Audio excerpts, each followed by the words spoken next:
বিশ্বনবী সাহাবীদের নিয়ে বসে আছেন, একটা মরা লাশ, সব যাত্রা, বরযাত্রা না, কোন যাত্রা, সব যাত্রা, একটা লাশ নিয়ে কিছু লোকেরা যাচ্ছিল। মুহাম্মদ সাল্লাল্লাহু আলাইহি সাল্লাম সহানুভূতি প্রকাশ করলেন, আল্লাহ নবী তাদের সাথে সহানুভূতি সহমর্মিতা প্রকাশ করলেন। হুজুর উঠে দাঁড়ালেন, সাহাবীরা রাসূলুল্লাহর দাঁড়ানো দেখে দাঁড়িয়ে গেল।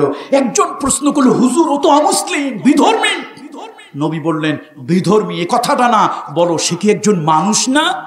ইয়া রাসূলুল্লাহ, সে তো একজন মানুষ, আমি একজন মানুষের সম্মান করেছি। আল্লাহু আকবার, আল্লাহু আকবার, আল্লাহু আকবার। এর নাম ইসলাম। মানুষকে মানুষ হিসেবে সম্মান করো। আজকে তোমার ধর্ম, তোমার রাজনীতি তোমাকে উগ্র বানিয়েছে, জঙ্গি বানিয়েছে, অমানুষ বানিয়েছে। তুমি ভোটের জন্য, নোটের জন্য যে কোনো ধরনের ষড়যন্ত্র করতে দ্বিধাবোধ করো না। তোমার পশুত্ব দূর করে মনুষ্যত্ব আনার জন্য রহমতের নবীর সবক প্রয়োজন। কার সবক প্রয়োজন? রহমতের নবীর সবক প্রয়োজন। বলতেছিলাম মিসকিনের কথা, ভুলে গেছেন না মনে আছে? তাহলে বাপ মা মারা গেলে নাটক করবেন তো আপনারা? নাটক মঞ্চায়ন করবেন। যদি খাওয়াতেই চান, কারে খাওয়াবেন? আর এমনি সময় যে কোনো খাবার যা কাউকে, এমনকি মহামান্য রাষ্ট্রপতিকেও যদি খাওয়ান, গুনাহ হবে না। সুবহানাল্লাহ বলবেন না একটু? গুনাহ হবে না, বরং সওয়াব হবে। আপনি সহানুভূতি দেখিয়েছেন, মানুষের প্রতি মানুষত্ব দেখিয়েছেন, অন্য ধর্মের লোককে খাওয়াইলো, গুনাহ হবে না। এইটাই তো মানুষ, সামাজিক জীব। Man is social animal. আরে সামাজিকতা, এটা রক্ষা করবেন। আল্লাহর হাবিব ইসলাম সেই শিক্ষাটাই দিয়েছে। এবার আসেন ওয়াবনাস সাবিল, রাস্তার পথিকের জন্য। একটা পথিক রাস্তার পাশে অ্যাক্সিডেন্ট হয়ে রক্ত ঝরতেছে। এই ফরিদপুরের ভাইরা ভালো করে শোনেন, ইসলাম শিখে যান, ইসলাম শিখে যান। রাস্তার পাশে একটা লোক পড়ে আছে, রক্তক্ষরণ হচ্ছে। ইসলাম বলে লোকটার কাছে গিয়ে জিজ্ঞেস করবে না তুমি কি হিন্দু না মুসলমান, বৌদ্ধ না খ্রিস্টান, এটা জিজ্ঞেস করবে না। আওয়ামী লীগ না বিএনপি, জাতীয় পার্টি না জাসদ, জামাত না হেফাজত, তরিকত না তবলিগ, এটা জিজ্ঞেস করবে না। খবরদার, লোকটা যে পড়ে রক্তক্ষরণ হচ্ছে, লোকটা একটা মানুষ। লোকটা কি? ইবনুস সাবিল। ইবনুস সাবিল রাস্তায় পড়ে আছে। ইসলাম বলে, কোরআন বলে, মানবতার শিক্ষক বিশ্ব নবী বলে, ওই লোকটাকে মানবতার হাত ধরে উঠাও, হাসপাতালে নিয়ে যাও, চিকিৎসা দাও, ঔষধ কিনে দাও। এই লোকটার জীবন বাঁচাতে সাহায্য করলে, ওমান আহইয়াহা ওমান আহইয়াহা ফাকান্নামা আহইয়ান নাস জামিয়া।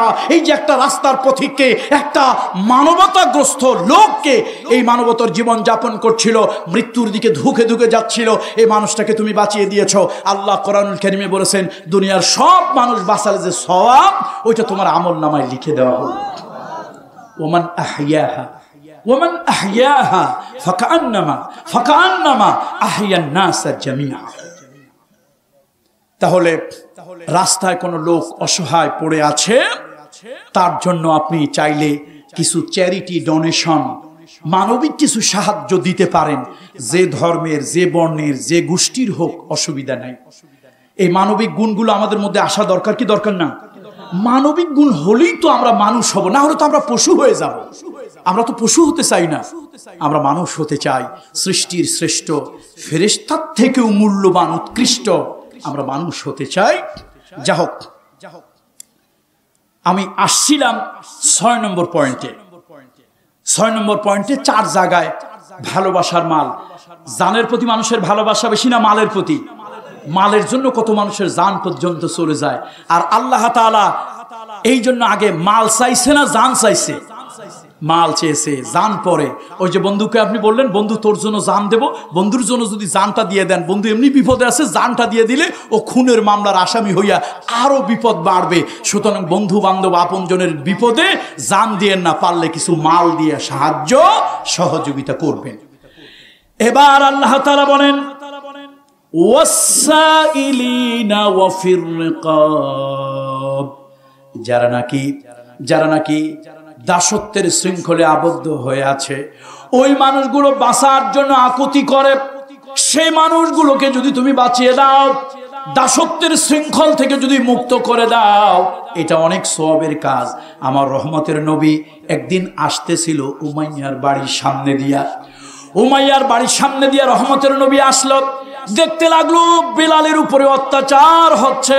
রহমতের নবী ঢুকরে ঢুকরে কেঁদে উঠলেন, আল্লাহর হাবিবের চোখের পানি, হুজুরের চোখের পানি একজন দেখে সহ্য করতে পারেন না, তার নাম হলো আবু বকর সিদ্দিক। আল্লাহু আকবার। আবু বকর সিদ্দিক বলছি, ইয়া রাসূলুল্লাহ, আপনি এরকম আবেগী হয়ে গেলেন, কাঁদেন, কারণ কি? আল্লাহর নবী বলেন, ও আবু বকর, কেউ যদি বেলালকে দাসত্ব থেকে মুক্ত করে, বেলালকে উমাইয়ার থেকে কিনে কেউ যদি মুক্ত আজাদ করে দিতে পারত, আমি নবী মুহাম্মদের দিলটা ঠান্ডা হয়ে যেত। হযরত আবু বকর চিন্তা করলেন, আমার লক্ষ কোটি টাকা আছে, টাকা দিয়ে কি করব? আল্লাহর নবীর মুখের একটু হাসি কোটি টাকার থেকেও আমি বেশি ভালোবাসি। রহমতের নবীর মুখের একটু হাসি আমি কোটি টাকা থেকেও বেশি ভালোবাসি। আবু বকর সিদ্দিক চিন্তা করলেন, যেভাবেই হোক আল্লাহর নবীর এই কান্না দূর করার জন্য বেলালকে তিনি কিনবেন এবং আজাদ করে দেবেন। উমাইয়াটা ছিল একটা অমানুষ, বাহিরের খোলসটা মানুষের মতো, ভিতরের খোলসটা হিংস্র পশুর থেকেও খারাপ। প্রচন্ড রৌদ্র, আকাশে উত্তপ্ত সূর্য, দ্বিপ্রহরের সূর্য, নিচে উত্তপ্ত বালু। এই বালুর মধ্যে দিয়ে হাঁটতে গিয়া, পাথরের ভিতরে হাঁটতে গিয়া পা ফেটে গিয়া হযরত বেলালের পা দিয়া ঝরঝর করে রক্ত বের হতো। বেলালের চোখে পানি, ব্যথার যন্ত্রণায় শরীরটা বাঁকা হয়ে আসতো। লোকেরা যদি বলতো, ও মাইয়া, ও মাইয়া, তোমার গোলামটা ব্যথার যন্ত্রণায় কুকড়ে যাচ্ছে, ওই গোলামটার পায়ে একটু জুতা দাও, স্যান্ডেল দাও, না হলে তো হাঁটতে পারে না। উমাইয়া বড় অমানুষ, উমাইয়া বড় নির্দয় নিষ্ঠুর মানবরূপী একটা জানোয়ার, ইতর বর্বর পশু। ওই উমাইয়ার জবান দিয়ে বের হয়, শোনো, মুনিবের পায়ে জুতা, গোলামের পায়ে জুতা, মুনিবের পায়ে স্যান্ডেল, গোলামের পায়ে স্যান্ডেল, মুনিবের পায়ে মোজা, গোলামের পায়ে যদি মোজা থাকে, মুনিবার গোলামের ভিতরে পার্থক্য রইল কোথায়? সব তো একরকম হয়ে গেল। এই জন্যই জানোয়ারটা তার পায়ে জুতা থাকলে বেলালের পায়ে জুতা দিত না। শীতের রাত, ঠক ঠক করে শীতে লোকেরা যখন কাঁপতো, লোকেরা বলতো, উমাইয়া, তোমার বেলালটা হাবশি বেলাল, কৃতদাস, স্লেভ সার্ভেন্ট, তোমার এই গোলামটা শীতের যন্ত্রণায় কাঁপে। হযরত বেলালকে নাভি থেকে হাঁটু পর্যন্ত কাপড় দিয়ে লজ্জাস্থান ঢেকে রাখা হতো, কিন্তু তার গায়ে কাপড় দেওয়া হতো না। শীতের যন্ত্রণায় যখন ঠক ঠক করে বেলাল কাঁপতো, উমাইয়াকে দৃষ্টি আকর্ষণ করলে উমাইয়া বলতো, শোনো, মুনিবের গায়ে কাপড়, গোলামের গায়ে যদি কাপড় থাকে, মুনিবার গোলামের মধ্যে কোনো পার্থক্য থাকে না। এত বড় অমানুষ। সাইয়েদনা আবু বকর যখন গিয়া প্রস্তাব দিল, উমাইয়া, তোমার ওই কালো কৃতদাস দেখতে সুন্দর নয়, ওই গোলামটা বিক্রি করো। বলে, না, বিক্রি করব না। হযরত আবু বকর সিদ্দিকের কথা হলো, বেলালের অত্যাচার দেখে রহমতের নবী কেঁদেছেন, আমি ধন দৌলত দিয়ে কি করব? যদি রহমতের নবীর এক চিলটা হাসি যদি তার মুখে দেখতে পাই, আবু বকরের সব সম্পদের বিনিময় হলো জীবন সার্থক হয়ে যাবে। সাইয়েদনা আবু বকর দামাদামি শুরু করলেন। ওই অমানবটা, ওই মানবরূপী জানোয়ারটা 10 টাকার জিনিস 1000 টাকা চেয়ে বসলো, 1000 গুণ দাম চাইলো। কিন্তু আবু বকর দমে যাওয়ার পাত্র নয়, তার যা কিছু আছে সব এক জায়গায় জমা করার মতো করলেন। রহমতের নবীর কাছে গিয়ে মুখখানা মলিন করে দাঁড়ালেন। হুজুর বুঝতে পারলো রহমতের নবী তার কাছে কিছু ছিল, সেটাও বেলালের হাতে দিল। আরো 2-1 থেকে কিছু চাঁদা কালেকশন করা হলো, সবটা দিয়া অধিক মূল্যে বেলালকে ক্রয় করা হলো।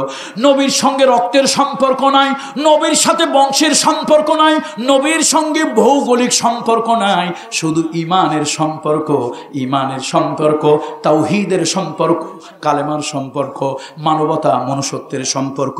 সেই মানবতার মনুষ্যত্বের সম্পর্ক আল্লাহর নবীর কাছে যখন বেলালকে আনা হলো, রহমতের নবী বেলালকে বুকে জড়িয়ে ধরলেন আর বললেন, বেলাল, আজ থেকে তোমাকে স্বাধীন মুক্ত করে দেওয়া হলো।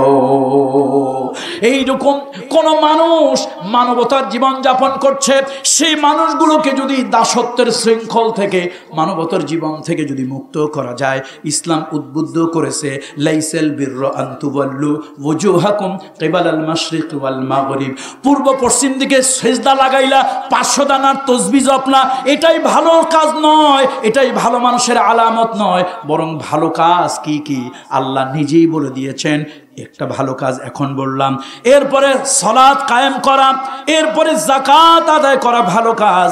আর আরেকটা ভালো কাজ হলো ওয়াল মুফুনা বিআহদিহিম ইযা আহাদু, যখন কারো সঙ্গে কোনো প্রতিশ্রুতি দাও, ওয়াদা করো, ওয়াদা পালন করা, এটাও ভালো কাজ। তুমি নামাজি লোক, ওয়াদা খেলাপ করো, তুমি কারো সাথে প্রতিশ্রুতি দিয়ে ভঙ্গ করো।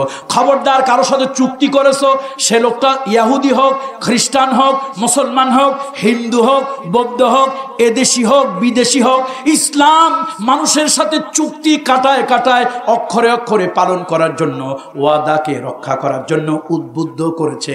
ভিন্ন ধর্মের, ভিন্ন জাতের, ভিন্ন দেশের লোক বলে কারো সাথে ওয়াদা খেলাপ করতে পারবে না, কারো সাথে চুক্তি ভঙ্গ করতে পারবে না। কোরআন শরীফে আল্লাহ তাআলা চুক্তি ভঙ্গের কঠিন গুনার কথা বলেছেন, চুক্তি ভঙ্গ করতে আল্লাহ তাআলা নিষেধ করেছেন। এরকম অনেকগুলো দৃষ্টান্ত আপনাদের কাছে আমি নিয়ে আসতে পারবো। আমার ভাইরা, ফরিদপুরের শিক্ষিত সমাজ, জ্ঞানী গুণী সমাজ, আসুন, শুধু নামধারী মুসলমান হলে চলবে না, গরুর গোশত খাওয়া মুসলমান হলে চলবে না, ভেষধারী মুসলমান হলে চলবে না, বরং আসলে মনুষ্যত্বে মুসলমান হতে হবে, আদর্শে চরিত্রে মুসলমান হতে হবে। কোনো মানুষের সাথে ওয়াদা দিয়া ওই ওয়াদা খেলাপ করা যাবে না। বিশ্বনবী বলেছেন মুনাফিকের আলামত তিনটা আলামত মুনাফিকের, তার মধ্যে একটি হলো মুনাফিক যখন ওয়াদা করে খেলাপ করে, আর আমানত যখন রাখা হয় ওই আমানতের খেয়ানত করে। কত ঠিক কিনা জোরে বলুন। এই জন্য কাজগুলো করা যাবে না। এরপরে আসলেন সবর, ধৈর্য। ধৈর্যের কথা 11 নম্বরে আল্লাহ তাআলা ধৈর্যের কথা বলেছেন। আর ধৈর্য ফিল বাসাই ওয়াদ-দাররাই ওয়া হিনাল বাস, ধৈর্য ধারণ করতে হবে বিপদে আপদে, বালা মুসিবতে। ও পর্দার আড়ালের মহিলারা, আজকের এই আদর্শ বালিকা মাদ্রাসার মাহফিলে যত মা এসেছেন, যত বোন এসেছেন, খবরদার, যত বড় বিপদ আসুক অধৈর্য হওয়া যাবে না, অস্থির হওয়া যাবে না। ইন্নাল্লাহা মা'আস সাবিরিন, ইন্নাল্লাহা মা'আস সাবিরিন, আল্লাহ তাআলা ধৈর্যশীলদের সঙ্গে থাকেন। যারা নাকি ধৈর্য ধারণ করে, নবীজি তাদেরকে ভালোবেসেছেন। আর বান্দার উপরে বিপদ আপদ আসতে পারে, ওয়ালানাবলুওয়ান্নাকুম বিশাইইম মিনাল খাউফি ওয়াল জুই ওয়া নাকসিম মিনাল আমওয়ালি ওয়াল আনফুসি ওয়াস সামারাত। মা গো, আপনার সন্তান মরে গেছে, চিৎকার দিয়া বেপরদায় বের হয়ে আসবেন না। ভাই মারা গেছে, অস্থির হইয়া মানুষের সামনে পাগল ভেসে ছুটে আসবেন না।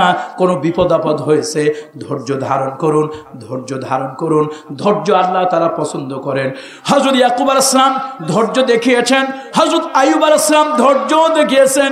ইউনূস আলাইহিস সালাম শরীরের ভিতরে যখন অসুস্থ হয়ে গিয়েছিলেন, ধৈর্য দেখিয়েছেন। ধৈর্য বড় দামি জিনিস। আল্লাহ রাসূল বলেছেন, মুমিনের উপরে যদি কোনো বিপদ আসে, মুমিনের উপরে যদি কোনো বিপদ আসে, কোনো মুসিবত আসে, হাত্তা শাওকাতু ইউশাকিহা, বিশ্বনবী বলেছেন একটা কাঠের খোসাও যদি মুমিনের পায়ে লাগে, সেটাও হলো তার গুনাহের কাফারা। আল্লাহু আকবার। সেটাও তার কি, জোরে বলুন, গুনাহের কাফারা। সুতরাং মুমিন কখনো বিপদে অস্থির হয়ে যাবে না, অধৈর্য হয়ে যাবে না, ধৈর্য ধারণ করবে। ইমানদারের উপরে বিপদ আসবে, মামলা আসবে, হামলা আসবে, জেল আসবে, জুলুম আসবে, তারপরে অত্যাচারী স্টিম রুলার চলবে, ধৈর্য ধারণ করতে হবে। কথা আমার নয়, কোরআন শরীফে জগৎ বিখ্যাত একজন ওয়াজিন, যার ওয়াজ আল্লাহ পছন্দ করেছে। যার ওয়াজ কে পছন্দ করেছে? আমাদের যাদের ওয়াজ পছন্দ হয় আমরা তাদের ওয়াজ রেকর্ড করে শুনি। আল্লাহ তাআলা একজন ওয়াজিনের ওয়াজ আল্লাহ নিজে পছন্দ করেছেন। ওয়াজিন হলো হযরত লোকমান। আল্লাহ তাআলা সেই ওয়াজ শুনে শুনে আল্লাহ পছন্দ করেছেন এবং আখিরি পয়গম্বরের কিতাব কোরআনের ভিতরে আল্লাহ তাআলা তা রেকর্ড করে দিয়েছেন। আল্লাহু আকবার।